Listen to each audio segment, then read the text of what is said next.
27 صفر اور ستمبر کا مہینہ تھا، تو 622 عیسوی تھی۔ تو ادھر ہے مدینہ اور ادھر ہے جبل سور۔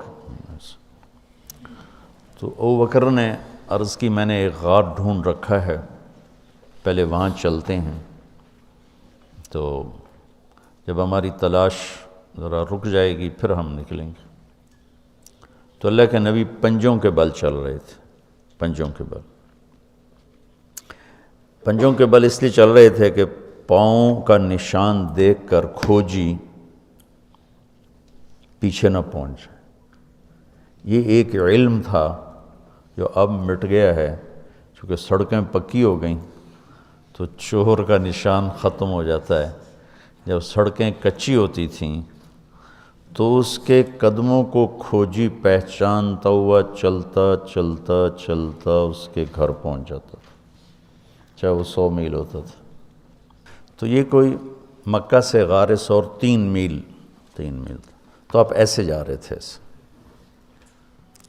ابو بکر کبھی آپ کے آگے چلتے، کبھی پیچھے چلتے، کبھی آگے چلتے، کبھی پیچھے چلتے۔ تو آپ نے پوچھا یہ کیا کرتے؟ کبھی آگے کبھی پیچھے۔ تو کہنے لگے اخاف الرصد فامشی امامک، اخاف الطلب فامشی خلفک۔ جب مجھے یہ خیال آتا ہے کہ کوئی آگے چھپا ہوا حملہ آور حملہ نہ کر دے دشمن تو میں آگے ہو جاتا ہوں، جب مجھے خیال آتا ہے پیچھے سے کوئی پہنچ نہ جائے تو میں پیچھے ہو جاتا ہوں، اس طرح۔ تو آپ نے بہت شکریہ ادا کیا ان کا۔ جب پہاڑ پہ چڑھنے کا وقت آیا تو آپ کی انگلیاں زخمی ہو گئی تھیں ایسے چلتے چلتے۔ کس قدر نبی اسباب کی رعایت کر رہے ہیں، اسباب کی رعایت کتنی ضروری ہے۔ تو ابو بکر نے آپ کو کندھے پہ بٹھایا اپنی کمر پہ، اور غار جبل سور ایسے سیدھا پہاڑ ہے ایسے، میری آج تک ہمت نہیں ہوئی چڑھنے کی، حالانکہ کتنے سالوں سے اللہ لے جا رہا۔ تو آپ کو اپنے کمر پہ بٹھا کے اوپر پورا پہاڑ اوپر چڑھے، پھر آپ کو باہر کھڑا کر دے گا، آپ اندر نہیں جائیں گے۔ خود اندر گئے، ایسے اس کو ٹٹول ٹٹول کے جتنے سوراخ تھے پتھروں سے بند کر دیے، سوراخ باقی بچ گئے۔ تو اپنی پگڑی اتاری، پھاڑ پھاڑ کے سوراخ بند کی، پھر سوراخ باقی تھے، کرتا اتارا اور پھاڑ پھاڑ کے سوراخ بند کیے۔ ایک باقی رہ گیا جس میں وہ سانپ تھا۔ علماء نے لکھا ہے کہ وہ سانپ جو ڈس رہا تھا، ایک تو سانپ اپنی فطرت سے ڈستا ہے نا، علماء نے لکھا وہ اس لیے ڈس رہا تھا کہ وہ راستہ مانگ رہا تھا دیدار نبوت کے لیے۔ یہ کئی علماء نے یہ لکھا ہے کہ وہ اپنی فطرت سے نہیں، احتجاج کر رہا تھا کہ میں نے راہ دے، میں بھی دیدار کروں، میں بھی دیکھنا چاہتا یہ تھا۔ تو کہا یا رسول اللہ آئیے۔ جب آپ اندر تشریف لائے تو اندھیرا تھا، پتہ نہیں چلا۔ تھوڑی سی روشنی ہوئی تو دیکھا ابو بکر کا نہ کرتا تھا نہ عمامہ۔ تو آپ نے پوچھا تیرا کرتا کدھر ہے، تیری پگڑی کدھر ہے؟ تو انہوں نے اشارہ کیا کہ یہ سارے سوراخ تھے۔ تو اللہ کے نبی کی آنکھیں چھلک پڑیں، اور آپ نے ایک دم بے ساختہ کہا یا اللہ میں ابو بکر سے راضی ہوں، تو بھی اس سے راضی ہو جا اور اسے جنت میں میرا ساتھی بنا دے۔ تو اسی وقت جبریل اترے اور آ کر کہا یا رسول اللہ، اللہ تعالیٰ خوشخبری دے رہے ہیں کہ وہ آپ کے ساتھی سے راضی ہو چکے ہیں اور جنت میں یہ آپ کے ساتھی بھی ہیں۔ یہ خوشخبری ہے کہ یہ جنت میں آپ کے ساتھی ہیں۔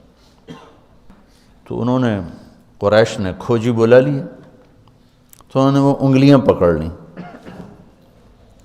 اور ان انگلیوں پہ چلتے چلتے چلتے جبل سور پہنچا دیا۔ تو اللہ نے ان کے آنے سے پہلے، غار کا دہانہ بڑا ہے، ایک بیل ہو گیا، اس کے بیچ میں مکڑیوں نے جالے پھیلا دیے، ایک کبوتری نے تن کے رکھ کے انڈے دے دی۔ تو ان کے جانے سے پہلے 2 کام ہو چکے تھے۔ تو وہ کھوجی کیسا، حالانکہ پہاڑ پہ تو کچی زمین پہ تو پورا پاؤں لگتا ہے، پہاڑ پہ تو ایسے ایک آدھ کوئی نشانی پڑتا ہوگا تو کیسا علم تھا، ان کو لا کر اس نے دروازے پہ کھڑا کر دیا، کہا یہ ہے، اس سے آگے کوئی نہیں۔ تو ابی بن خلف کہنے لگا تیرا دماغ خراب، یہ جالا محمد کی پیدائش سے بھی پہلے کا بنا ہوا ہے، اور تو کہتا ہے ادھر گھس گئے، بے وقوف کہاں لے کے آ گیا؟ اب ابو بکر ڈر رہے تھے کہ یا رسول اللہ اب کیا ہوگا؟ تو آپ نے کہا ما ظنک باثنین اللہ ثالثہما، جن کا اللہ ساتھی ہو ان کو کیا پریشانی؟ تو امیہ بن خلف نے وہیں دروازے غار کے منہ پہ بیٹھ کے اندر منہ کر کے پیشاب کیا، اب دونوں سامنے بیٹھے تھے۔ تو آپ نے مسکراتے ہوئے فرمایا دیکھو اگر یہ ہمیں دیکھ سکتے تو یہ یہاں بیٹھ کے پیشاب کرتا، تو انہیں آرام سے وہاں پیشاب کیا، وہ سامنے بیٹھے تھے دونوں۔ اللہ نے بیچ میں پردہ ڈال دی۔ قرآن ابوبکر صدیق کے اندر کے جذبے کو بتاتا ہے، لا تحزن لا تحزن۔ قوم موسیٰ جب سامنے پانی اور پیچھے فرعون، تو ان کے جذبات کی ترجمانی کرتا ہے انا لمدرکون، انا لمدرکون۔ 40 برس کی صحبت اٹھائی ہے دو نبیوں کی، ہارون اور موسیٰ۔ وہ کلیم اللہ ہیں، پہلے رسول کلیم اللہ، رسول تو ان سے بھی پہلے تھے، کلیم اللہ پہلے کلیم اللہ ہے، اور 4 بڑے انبیاء میں سے ایک ہیں، ابراہیم، موسیٰ، عیسیٰ، نوح، اور 5ویں ہمارے نبی سب سے بڑے۔ تو جب آگے سمندر اور پیچھے فرعون، تو ان کو اپنے نبی کی کوئی فکر نہیں رہی، نہ موسیٰ علیہ السلام نہ ہارون۔ انا میں غور کرو، اور لام پہ غور کرو، ایک انا اور لام، اس کا ترجمہ میں یوں کیا کرتا ہوں کہ کہنے لگے موسیٰ تو نے مروا کے ہی چھوڑا ہمیں، آپ کا کیا بنے گا، اب کیا ہوگا، آپ کی جانوں کو خطرہ ہے، ہم مارے گئے، ہم پکڑے گئے۔ تو آگے موسیٰ علیہ السلام نے اتنی شدت سے کہا کلا۔ کلا کا ترجمہ میں یوں کیا کرتا ہوں کہ ہو تسی اسے لیک کہ یا تسی پانی ڈوب جاؤ یا تو فرعون لتر مارے، لیکن ان معی ربی، میرا رب میرے ساتھ ہے، مجھے بچائے گا تو میری تو فعل تم بھی بچو گے۔ تو انا لمدرکون ان کے ذہن کی عکاسی کرتا ہے، پستی ذہن کہ صرف اپنی پڑ گئی، اور لا تحزن عکاسی کرتا ہے کہ ابراہیم ابوبکر اپنی جان کا اگر خوف ہوتا تو لفظ آتا لا تخف، انہیں غم لگ گیا اپنے نبی کا کہ اب میرے نبی کا کیا ہوگا۔